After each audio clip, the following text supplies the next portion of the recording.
And so today, some of the student support members from Vienna International School are going to be sharing with you just a little bit about our program. And also, some of you submitted questions or topics. And so I'm going to be moderating today and introducing our team members, and so that they're going to share a response. And the purpose of today isn't to say that we have a perfect student support program. I mean, student support is so challenging throughout any school. It looks different in any school, but the real reason we're all getting together today is to connect with one another and to see how we can support each other. And so there are some topics or questions that were submitted that we will actually see if anybody in the audience has experience with. And so on some of those questions, I might be asking if an audience member could share. And then also, if you're an audience member and you didn't have the opportunity to submit a question or a topic, please feel free to add that to the chat. And then I'm going to kind of look through those as the student support team is responding to you. And so firstly, I'm just going to start with introductions. So I'm Chad Wood. I'm the new interim primary principal at Vienna International School. Previously, I was the head of student support, and now I'm the co-chair of the ECIS Student Support Committee. It would be helpful if everybody just makes sure that they're on mute so that we don't have any feedback issues. And so I'm going to give my team an opportunity to introduce themselves. Can we start with Jacob? Hi everyone, I'm Jacob Hammond and I'm the department leader for secondary learning support at VIS. I've been here for about 5 years. Thanks. And Kirsty? Hi everyone, I'm Kirsty Hantsch. I am one of the secondary school counsellors at Vienna International School. So just for those of you who may not be familiar with the school, we run a primary secondary split. So secondary school for us is 6th through 12th grade. And Ben? Good day, everybody. My name is Ben Hacking, and I'm the primary school deputy principal here at VIS. And I'm pleased to be joined by my colleagues who I work closely with here in our counseling department and our learning support department. And I'll hand it perhaps over to our primary learning support lead, Andrea.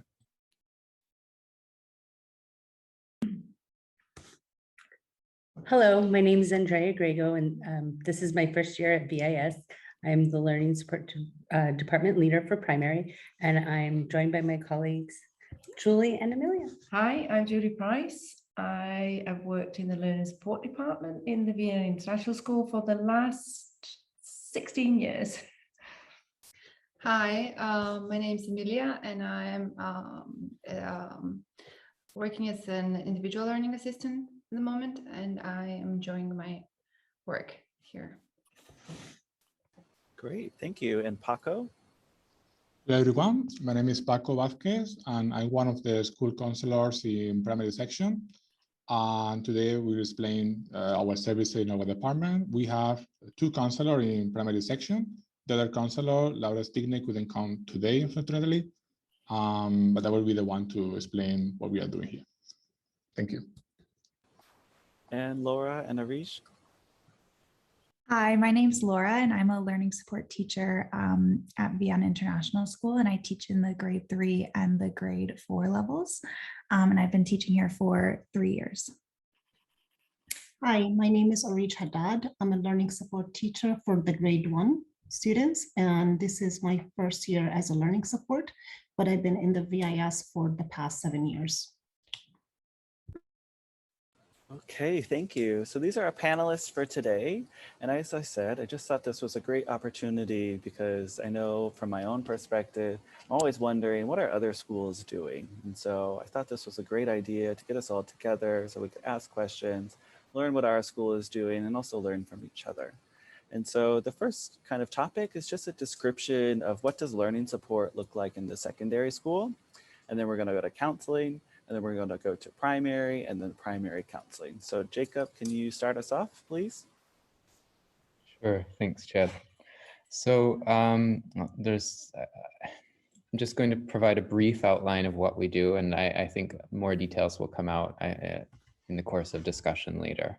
So we serve about 120 students in grades 6 through 12, and we've got a team of about 5.5 learning support teachers and 3 one-to-one individual learning assistants right now. We also have an educational support staff member that administers testing accommodations. We have 3 tiers of service above tier 1, which includes all students.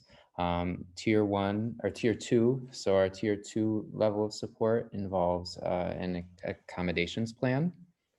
Tier 3 involves enrollment in our learning support class, which is called resource studies. And students that get tier 3 support will also have an individual learning plan with ATL-based goals, basically. There's an additional level of support requiring, this is where students would require one-to-one support. So support from a one-to-one individual learning assistant to access the grade level curriculum in the secondary school. One-to-one support is parent funded, and we aim to have about 3 to 5 students or less with a one-to-one, as it requires quite a bit more coordination. All tiers really kind of revolve around in-class support and close collaboration between learning support teachers and the subject area teachers, but none of this is mandated. So it's not part of a plan, kind of like it would be in an IEP. So our ability to have content time and to control content time with students is dictated really by how students are grouped in the secondary school and the way the timetable works at VIS. So we have a little bit of control over those things, and there's some things that we don't have any control over, but we try to get as many teachers into as many classes as possible, working with as many students as possible. So also, as mentioned, we run a testing accommodation center where all of our testing, or many of the testing accommodations, are administered. What we really try to have is students take assessments with their peers and the subject teacher whenever this is possible. So that's when testing accommodation could be delivered by a subject teacher. I think the last thing I'd want to say is that I also liaise with an external OT, an occupational therapist, and a speech and language therapist who work with secondary students, but on site. They aren't part of our team though. Okay, that's it, I think. Great, thank you, Jacob. Kirsty, do you want to give us a little overview of the secondary counseling program? Sure, absolutely. I think this is an area of growth for us. I think describing what we've been able to run recently as a counseling program has been a little bit of a stretch for us. Up until this year, I've been the sole secondary school counsellor for 800 students in the secondary school. I'm really excited that we've got a second person joining our team this year, and hoping that we can sort of move from some of those like tier 3 supports, which is where most of my time has been, into being able to offer some more proactive and preventative counselling support. What has made this manageable is that we have a really strong grade level team, which is probably the equivalent to deans within a British system. So each grade level has a grade leader that takes a lot of responsibility for pastoral curriculum and some of those lower level pieces that a counsellor may do in other situations. But yeah, really exciting to have someone else on the team with me this year and looking at some other ways that we can expand that support that we offer. Great, thank you, Kirsty. And Laura and Arij, do you want to give an overview of the primary learning support program? Sure. So we're fortunate in the primary school to have 5 teachers, 3 individual learning assistants, a psych ed, 2 counselors, and we also have an OT and a speech coming to school to support some of our students. And so we follow a similar model to that which Jacob was talking about in the secondary school in terms of the multi-tier level of support. So we work together to consult with teachers, parents, and administrators in order to support students that have diagnose learning differences in developing foundational skills. And that can look like in-class support, working with the teachers, pull-out support in skills labs or in specific interventions for students identified in our Tier 2 level, or individual support or skills labs, which students that are in our Tier 3 often receive. We also support teachers and parents through the referral process and help get parents in touch with the speech language therapist and occupational therapist, as well as the educational psychologist that we have on staff. Yeah, we are a teamwork together, and our strengths as supporting each other, as we have the Central Learning Support Classroom that is newly opened last year. We frequently collaborate through team meetings and informally, as well as we have the OT and speech in our classroom. Mm-hmm. Great, thank you guys for sharing that. And Paco, can you give us an overview of the primary counseling program? Sure. So as I mentioned before, we are very lucky to be two counselors in primary section. We are both providing individual support for a student in Tier 2 and Tier 3. We are also offering consultation services for both teachers and parents about different social and emotional concerns. And we also cooperating and supporting with school-wide events. For example, we are coordinating Unity Day in October in cooperation with the secondary school department, counseling department, and Mental Health Awareness Week. Then we have different duties. Laura, the other counselor, is working with the small groups about different topics, for example, conflict resolution groups, friendship skills, social skills, growth mindset, or emotional regulation. In my case, I will be in charge mainly of the classroom intervention in Tier 1. So I'm delivering classroom lessons for every grade from ELC to grade 5, approximately once a month, sometimes twice a month. And all these lessons are part of one year unit of inquiry called Who We Are. And this unit has 3 different blocks. We have one block about social emotional skills. We focus on emotional regulation strategies. Then we have another block including protective behaviors and sex education. And the last main block is a lesson about diversity, equity, and inclusion. And then besides these services, we, Laura and I, and also Ben Hacking, we are assessing student well-being twice a year. We are using a survey and collecting data and analyzing this data to plan intervention in the future. And in this point, I would like to comment one of the areas that we hope to grow. We would like to connect, establish connection between this well-being data and other indicators, for example, behavior reports or academic performance. So if you have in your school any idea or any suggestion on how we can correlate this well-being data with other relevant data at the school, please, you can share your insights. That's it. Thank you. Great, thank you, Paco. And so I just saw we had a few questions coming in. One was about how many total students do we have in each division? And so we have, I think, around 1,400 students in our whole school. So around 500 and some in the primary school. And then after that, I think around 700 or 800 in the secondary school, if I'm correct, maybe a little bit less.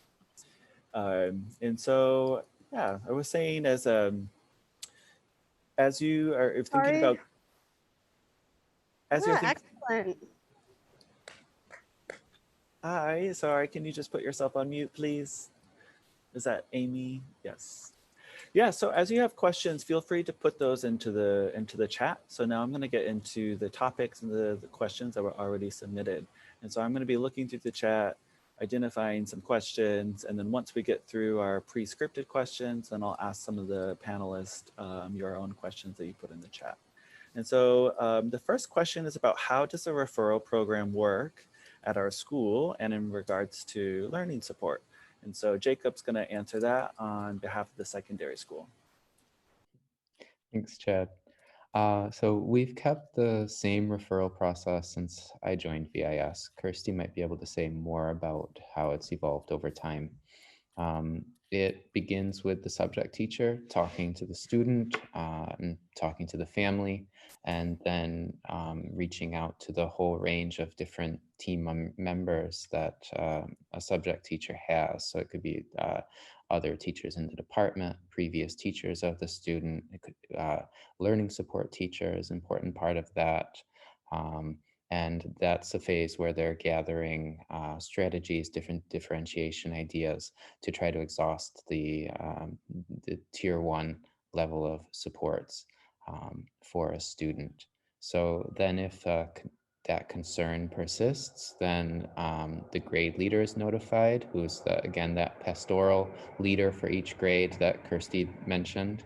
And they then collect observations from all of the students' teachers, and that information is then shared with the student support team. The student support team is going to make the decision about what kind of additional data we need to make decisions, and eventually we might be recommending a screening or a psychoeducational evaluation. So screenings are performed by our the psychologist, the school psychologist, and a psychoeducational evaluation is something that would have to be obtained externally. Okay, so in practice, I'd say we rarely find a situation where the combination of these pastoral checks and SST and the referral process doesn't register concerns about a student in secondary. I'd say that partly in response to the pandemic and lockdown, and it'd be interesting to hear what others have to say about that. There have been families who've had their child evaluated without a recommendation from our SST team. So that's the referral process, yeah, a brief description of it. And it's the only referral process I know, so it'd be interesting to hear about other processes and how that works. Great, thanks, Jacob. And Thanks. Ben's going to tell us a little bit about our primary one. Great. Hi, everybody. So from the primary school end of things, back in about 2018, we launched a different kind of a referral process and kind of a team structure where we initiated the primary student support team and the primary student support team meetings with different grade levels as a means of having the teachers be able to have a routine forum by which to raise any concerns about students with potential learning differences or concerns for social, emotional, or behavioral needs. And so the primary student support team would have been made up by our grade level teams. And in terms of the PSST, the primary student support team itself was our members of our learning support team, our counselors, our educational psychologist, and myself as a deputy principal who really does a lot of work in behavior. And so that was an opportunity that we wanted to have a routine opportunity to discuss student strengths, areas of concerns, start to talk about strategies that have been tried at sort of tier 1 and tier 2 levels. And really an opportunity for the teachers and our primary student support team to get together to discuss students and to clarify and try and gain a collective understanding about what the students' needs are, and then to be able to offer up some strategies of support to try in the classroom, and then go for a period of time of approximately about 6 to 8 weeks of monitoring how that student has done in response to the interventions that have been suggested. And so what we had was a process by which we would meet about every 7 to 8 weeks with grade levels to have this kind of a discussion. We would obviously start the year with kind of like an overall handover discussion about students of concern and some strategies that might have worked in the years before.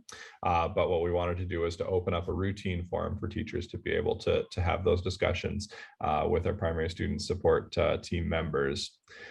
So after you maybe, we kind of move to a staged approach. So where we kind of broke it down, where we have an initial conversation about a student, and then we have a few weeks later, a follow-up kind of review conversation about a student and how they've responded to that intervention, whether any progress was made, and to determine next steps. And those next steps could be to try additional strategies, try something different, or perhaps we found something that actually works, or perhaps we might have found something where there's a need there to do a referral for more formal levels of supports.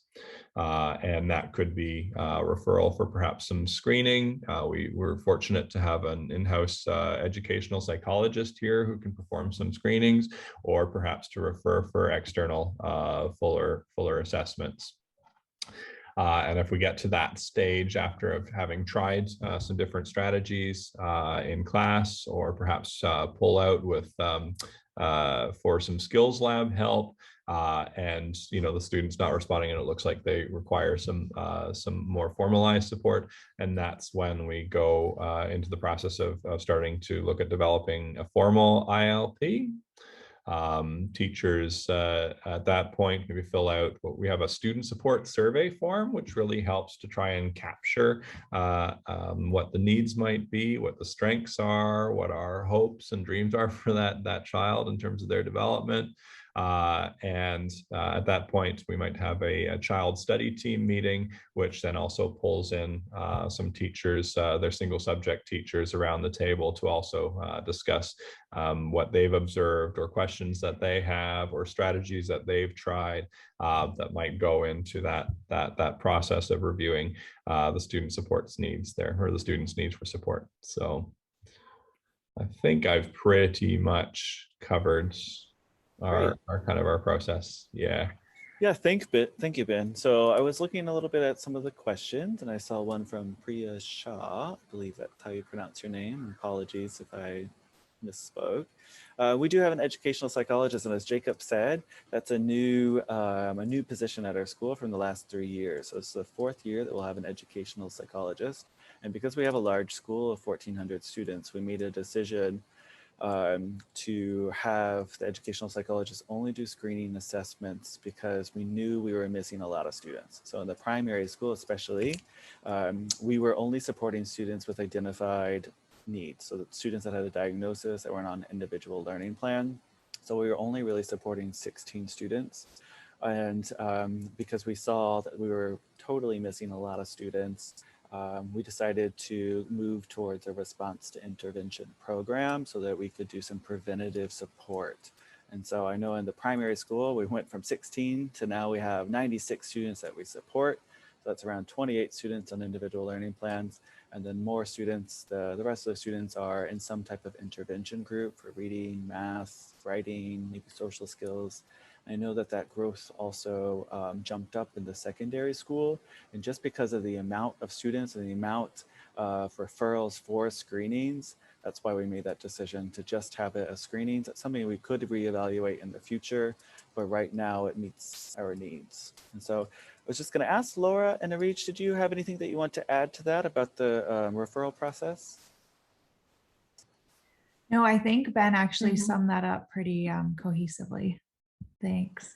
Perfect. So the next question, Kirsty's going to head us off on who should be at a student support meeting, how often should they occur, what's the best use of our time at these meetings, and how do we action, preview, task, and follow up to these meetings? So it's a few questions, but it all kind of encompasses what a student support meeting should look like.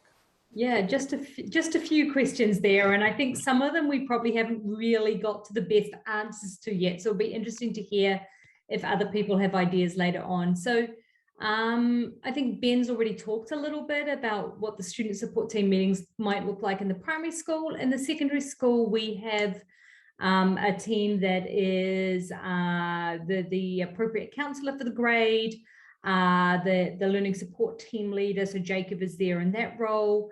We have at least one member of our leadership team, normally the deputy principal that's in charge of student wellbeing. We have the grade leader. As I said earlier, there's someone that's really involved in a very active way with the students in their grade. We also have, as part of that team, the educational psychologist. We have the EAL teacher. And Jacob, I think I've got everybody there. Oh, and the other person that is generally there is either our MYP or our DP coordinator in the secondary school as well, so that they're able to provide some input there. So that's the core team. We've been playing a little bit with how we run these. We're doing it a little bit differently this year, but basically we're aiming to meet with each grade level once a month. So looking at having at that point in time, it gives enough time for new referrals to come in, for the grade leaders and their role in terms of collecting data to be able to get that information from teachers that there are concerns, for us to be able to review the information and then follow through and do that.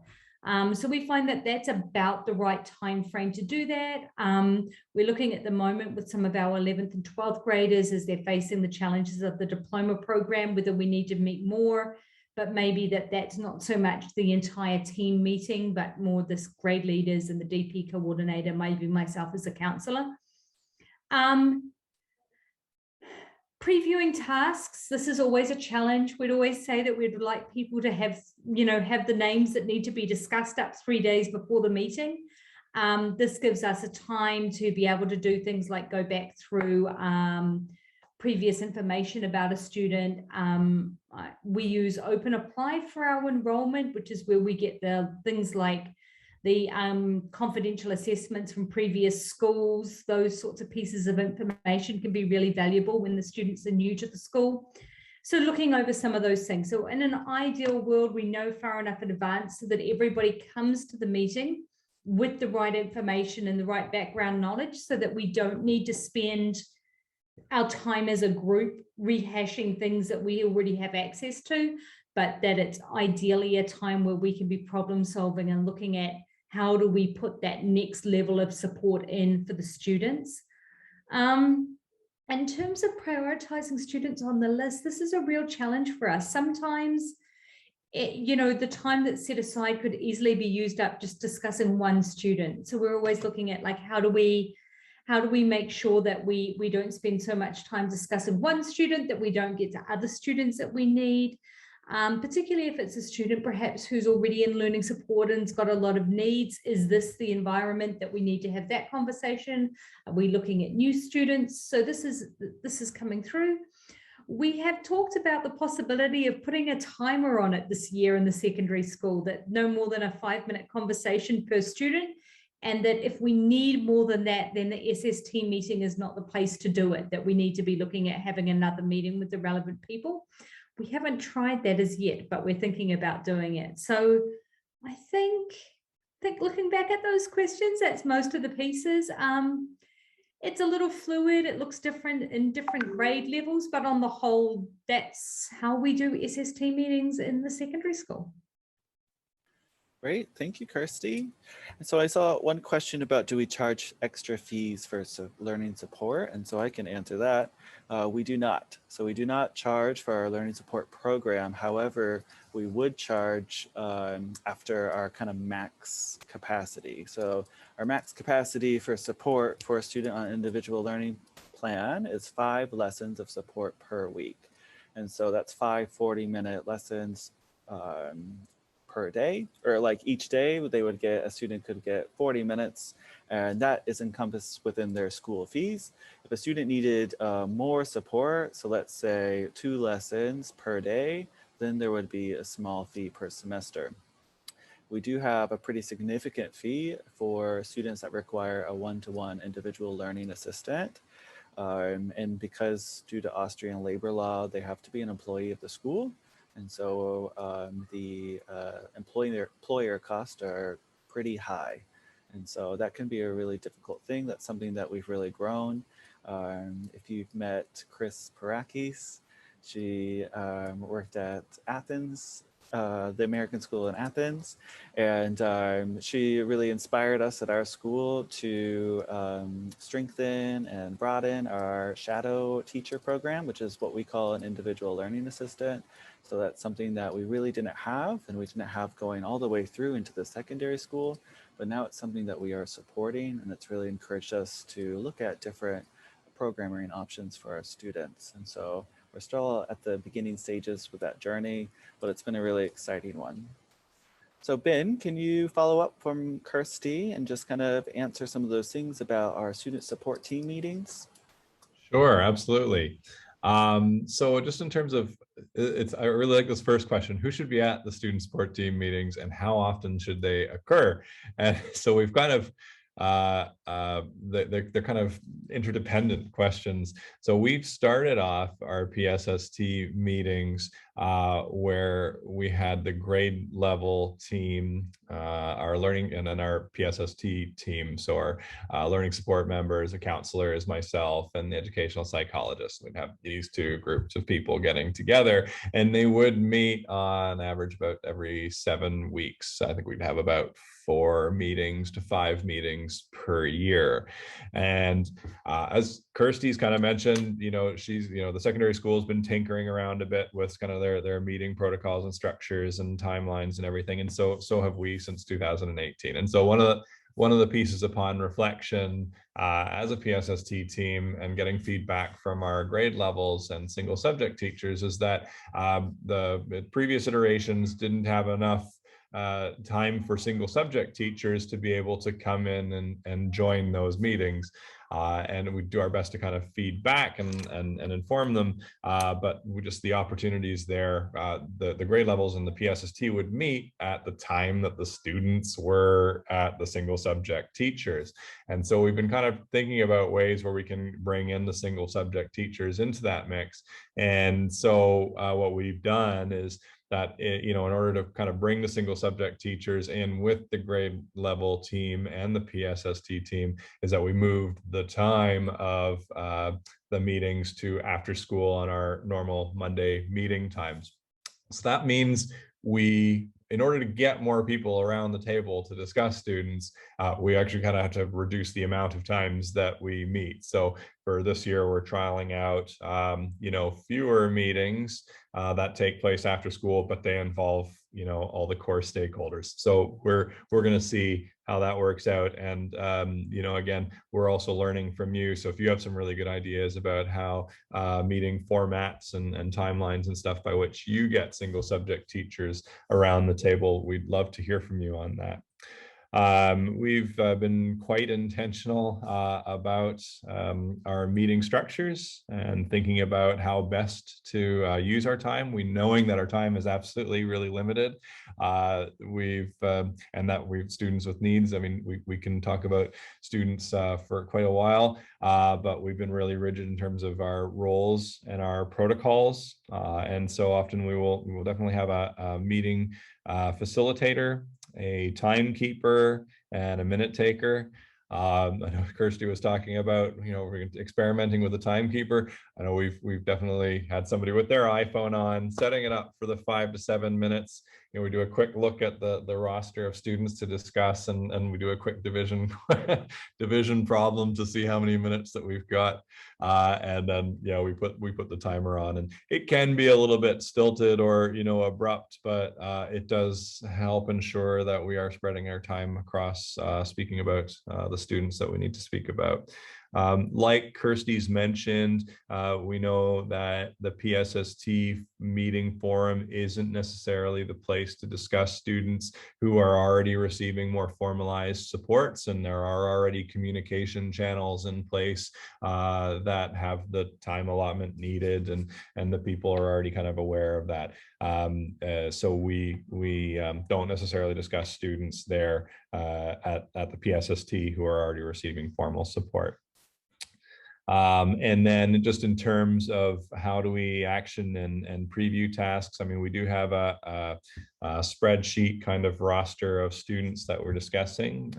We do ask the teams if they've got some students that they're concerned about that they'd like to discuss at the PSST meeting. They're free to add the student's name to the list, and we have a couple of sections for them to fill out. And then we'll pull that roster up at the meeting to discuss the students, and we take notes about actions to take thereafter. And that could be, trialing out a few strategies, and that, we put names and times against it, and so that, when we come back to the next meeting, that we're prepared with the actions to review. So that's kind of how we do that. Great, thank you, Ben. Not a problem. So we did have a question about speech language pathologists and also occupational therapists, so I can answer that. We do have an external speech therapist and an external occupational therapist that come in, and they use our space. And so these are paid for by parents, but fortunately within the Austrian health scheme, a lot of that money, I think like 85% of it can be claimed back on insurance. And so we do this because it cuts down on cost for us, but we're able to build a relationship with the speech therapist and the occupational therapist. And because so the OT is in our sensory room, and she comes in every Monday and Wednesday and has a full schedule. And so it's just really helpful because they're here on our campus. We're able to have that dialogue and connection with them to ask for strategies when they're here. And so it's worked out for us. I know it would be ideal to have a speech therapist and an occupational therapist on our actual team that are employed here, but that's what we're doing for now. So our next question is an opportunity for any risk takers in our audience. So the question is there a checklist that you use to assess students who need learning support interventions or to help subject teachers identify at-risk students? So do we have any brave volunteers that would like to share anything that they're doing at their school?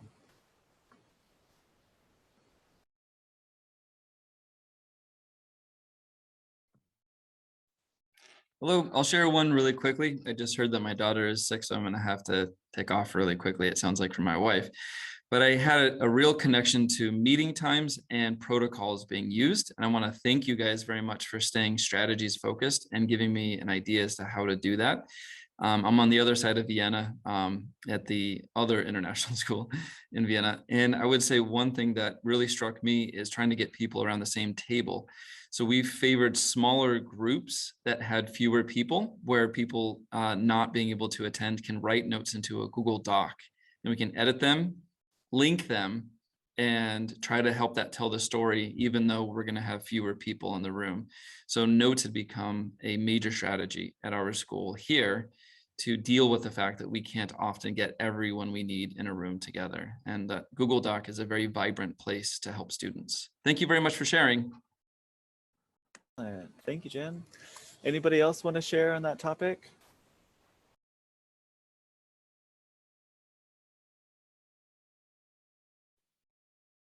Chad, could you just repeat the question again so that perhaps that we just hear? Yeah, so the question was, do you have a checklist that you use either for subject teachers to identify at-risk students or to help identify what students should receive an intervention?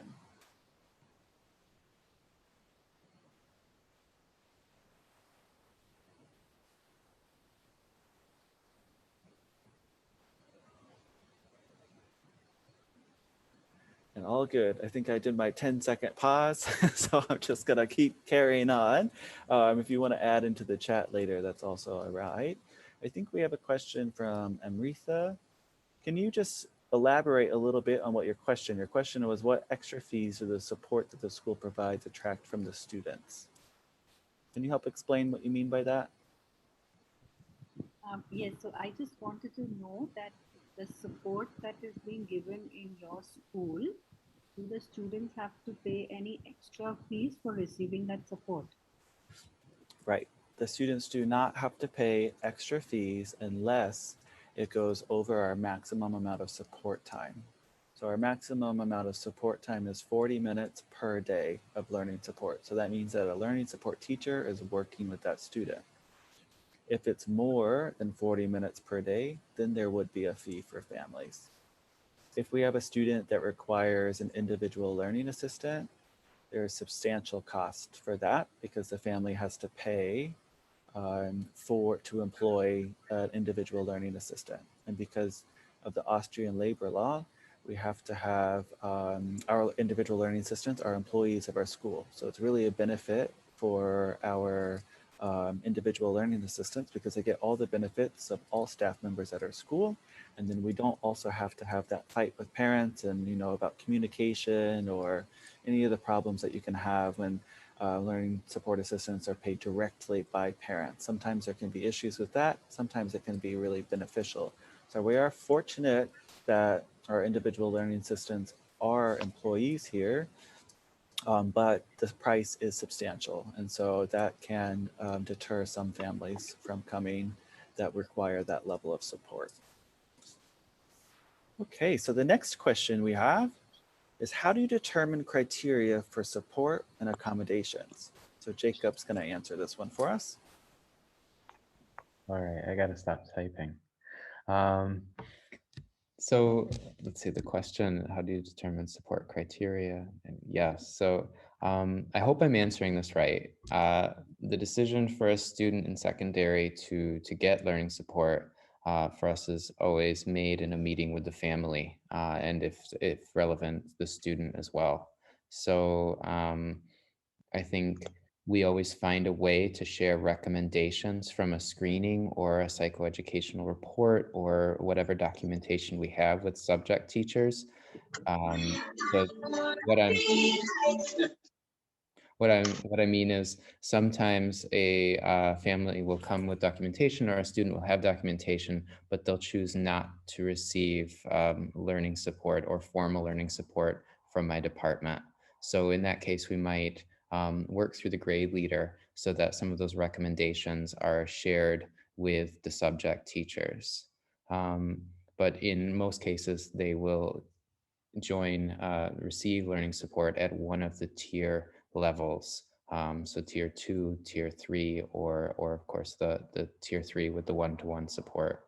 I think an initial recommendation for the level of support would usually come from me in consultation with the school psychologist, or if the student is an incoming grade 6 student, so coming up from primary, we would have a recommendation from the primary team. Decisions about moving between learning support tiers are always made at SST, or at least a recommendation is made at SST for that move.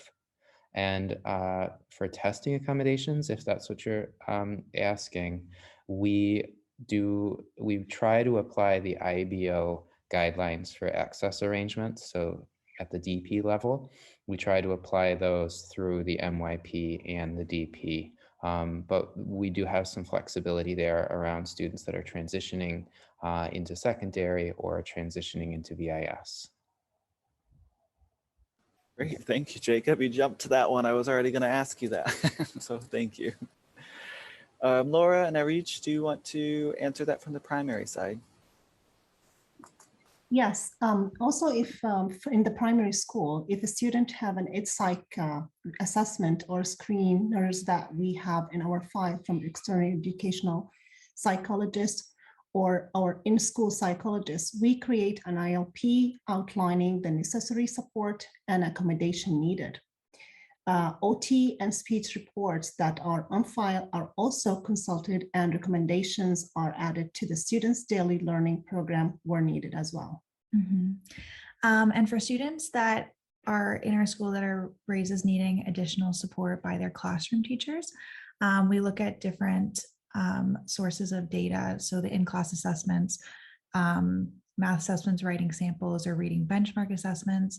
Our school also recently started doing the MAP testing, which is an external assessment that maps a student's progress over time. Within our learning support department, we also use specific additional assessments. So last year we began using the Numicon Gloss assessment to assess the numeracy skills of students to see if they're working at grade level. And we also have specialized phonics assessments. A few of the teachers in the department use the phonological acquisition training program. And so the assessment from that guides our instruction. And then we'll also consult with the classroom teacher, the LS teachers, and as mentioned during the child study team meetings, we'll consult with other specialist teachers as well to see what they're seeing across the school and the appropriate accommodations or supports that might be necessary in those other educational contexts. And then from those assessments, we will determine the support and accommodations that we'll use for 6 to 8 weeks. And if the expected progress isn't made, then we will move forward with a more formal child study meeting in the referral process. Great, thank you. And so I'll just take a chance to answer a couple questions that just popped up into the chat. And so one was about if we're providing learning support on the basis of a screening to reach more students. So the answer is correct. That's correct. And so that was our goal of the screening program, is that we're able to reach more students in a quicker amount of time. If we do refer out, that there are fees for an external psychoeducational assessment, but it's been really beneficial for us. And then we generally recommend a full psychoeducational assessment as our student at the transition times. So as our students are going from grade 5 to grade 6. So if we can get by with a screening report in primary school, then we wait until grade 5, grade 6, because it is a substantial cost on families. And then also, I believe in Jacob, can you answer, when would you guys recommend that in the secondary school? Sorry, I'm back on the chat again. Yeah. The psychoeducational assessment, a full battery. Right, well, so in secondary school, it's very specific that if a student is entering grade 11, so at the end of grade 10, they're going to need that full evaluation. So before we had an educational psychologist, I think we required that full evaluation much sooner.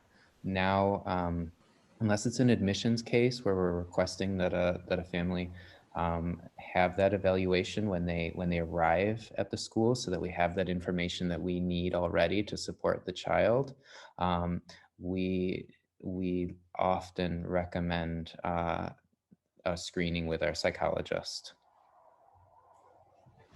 Okay. Thank you, Jacob. And so our next question, I know we're short on time. It seems like this is flying by, but we were getting really great questions. The next question is going to be for Kirsty. It's I'm interested in various models of differentiated assessments and reporting for students who require a support plan rather than an IEP. How is their progress recorded on the standard report card? Sure, thanks, Jad. In terms of what we do in the secondary school, to be honest, we don't tend to differentiate assessments if the students don't have an individual learning plan or an IEP with us already. The students might be entitled to testing accommodations without an ILP in terms of additional time and different venues, possibly use of a laptop, the sort of standard testing accommodations. But in terms of actually differentiating the assessments, that's unlikely to happen. Sometimes teachers will do little pieces themselves, but we don't actually differentiate assessments. In terms of how do we record progress on standardized report cards, this is an area that we've had a challenge. Previously, when we had our sort of own created report cards, we had functions able to notate next to something whether it was a differentiated assessment or if it was a differentiated criteria, different pieces of information. We use ManageBack now, and it's through ManageBack that we produce our report card. And so it's not so easy to identify. The one thing we're sometimes able to do is to create a completely separate course for the student and then note that information there. An example for that, and I think Jacob will probably talk about it a little bit more later, is when we have students that are doing, that may be in an IBDP class in grade 11 or 12, but that they're not actually completing the IBDP course. And so we would then set that up as a high school diploma course, and the teacher would record on that the individual assessments that they're doing that are created for that way. So we're able to report out on the work that they do while they are still sitting and participating in an IBDP course. We've got some pieces that I think we're looking at that in the middle school as well, but I think that that would be more at the high school and DP level at the moment. Jake, feel free to jump in if you think that that's something more to add. I think I'll talk about it later with in the context of the diploma. Right. Thanks. Okay, and then in the primary school, definitely our learning support teachers, I know Laura does a really great job about this, is helping with differentiating assessments with the classroom teachers based on what our students' needs are. In terms of, I'll let you talk about that in a minute, Laura, and then I'll just kind of answer the reporting side of things. And so students that are in an individual learning plan, they receive in the primary school 2 reports per year.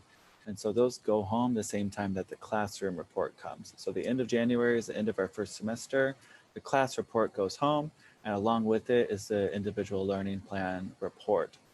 And then what we also do in the classroom report, because we write narrative comments as well. And so we make sure that we add in there that the student receives additional support to work on learning goals. And that's because if that child goes to another school, then that school is aware that they were receiving some level of support to work towards learning goals. And that's been really helpful. For some of our students that have a hard time accessing grade level curriculum, maybe they're 3 years behind in reading, we could we adapt our report and just say not applicable. And so then we refer to the individual learning plan report. And so we put that in the class report, that sentence that says that, and then in the individual learning plan report, we reflect more on our narrative comment about their specific individual goals. And so if a school saw that, they would know that this child had an individual learning assistant and that their documented report could be to look at the individual learning plan report. So Laura, do you want to talk a little bit about how you work with teachers to help adapt some of the assessments? Yeah, for sure. So I work with grade 3 and grade 4, and the other learning support teachers also work with specified grade levels. And we're fortunate in our grade levels that the teachers use common assessments to assess the math or language strands or unit of inquiry strands. And with those common assessments, we work with the classroom teachers in order to create an accommodated assessment that's more accessible for students that maybe need additional accommodations or have indicated in their ILP that they need some sort of accommodation for their assessments. And so that can look like taking the common assessments that they have and putting it on more clear pages, larger sizes, bringing them out of the classroom, giving them certain time frames in order to complete different sections of the assessment. And this is in order to support the students in their social emotional well-being while they're starting those assessments, and so that the assessments are more accessible to them in terms of how they have been learning the curriculum in our skills labs or in our interventions. And so that has been an ongoing process over the last couple of years in terms of specifically with the math assessments, I would say, at our school. And we're moving towards having, with the math numeracy assessments, an accommodated version to go along with all of the grade level assessments, so that the teachers have those on file. And for the students that do have assessment accommodations listed in their ILP, they're easily able to access them and print those out for the students. But it's an ongoing process with as the assessments are updated. So, yeah. Thank you for sharing that, Laura. And so we're kind of nearing the end of our time here. So the last question I'll let Jacob talk about, and it's about alternative high school. How do you address alternative high school and diplomas and other curriculums that fit students with intensive needs? Right, now this is a big question here for us, and it's a big area of need, I'd say, here at VIS. It's something that we're always looking at different options and definitely looking for the right solution. So all secondary students that are in the IB diploma at VIS are also awarded a VIS high school diploma. And students that don't pursue the IB diploma can opt to pursue only the VIS high school diploma with a mix of IB coursework and a mix of high school classes that we've created, or that the secondary school has created. And these are designed by subject departments. So at the moment, there isn't a set standard applied to all of those high school credits or those high school courses. So again, it goes back to the department that's designing the course, or in many cases, I think Kirsty referred earlier to the fact that often an individual teacher will design a high school course for a student, and many of them apply a standard that they're aware of within their subject area, but some of the classes I think really tend to conform to the needs of the individual students. And you can see how that would be problematic in the grand scheme of creating an alternative high school program. And I think it's really a result of the small number of students that are earning high school credits at VIS or have over the last several years. A second challenge that we face is that the high school diploma at VIS is not accredited by a North American-based accreditation organization. And that has a huge impact on the high school diploma being a pathway or a legitimate alternative to the full IB diploma. And that's why many students will really stay in their IB courses until the bitter end rather than pursue the high school diploma in its current form. It also has a big impact on post-secondary opportunities. So these are all things that we're grappling with right now. And we have our ideas and our aims, and we're trying to get towards them, but we're always open to hearing from others, and we're really interested in hearing what other schools are doing. Thanks. Great, thank you, Jacob. And thank you, just the whole VIS student support team for leading out on this panel discussion.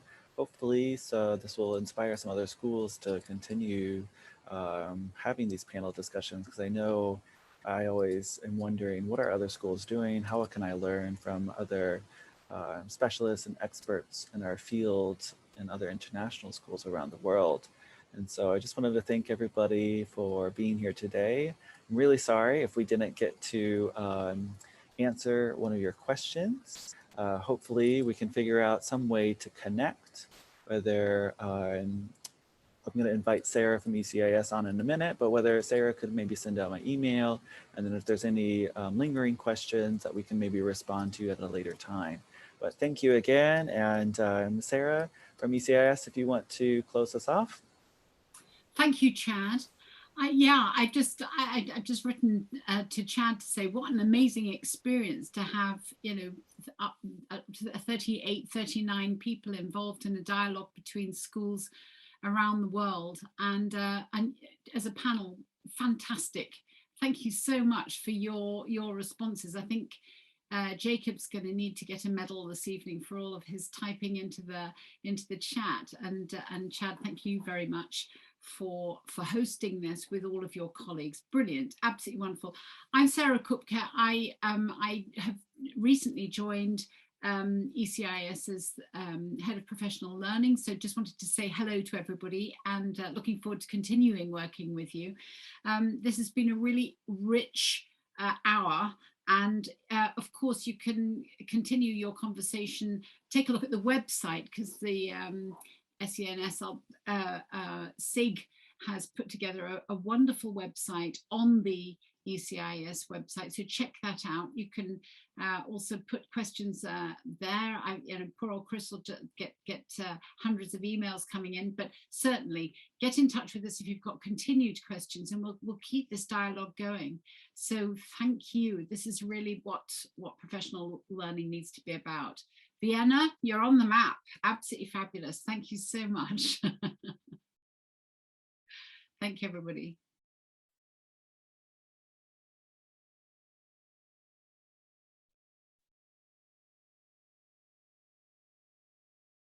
Great. Yes, people are leaving quite quickly. Just to say that there was a recording. The recording will go out. Some people had to leave because their internet wasn't working very well. So, but not all is lost because we've got this recorded. Thanks, everybody. Have a lovely evening. Bye. Bye.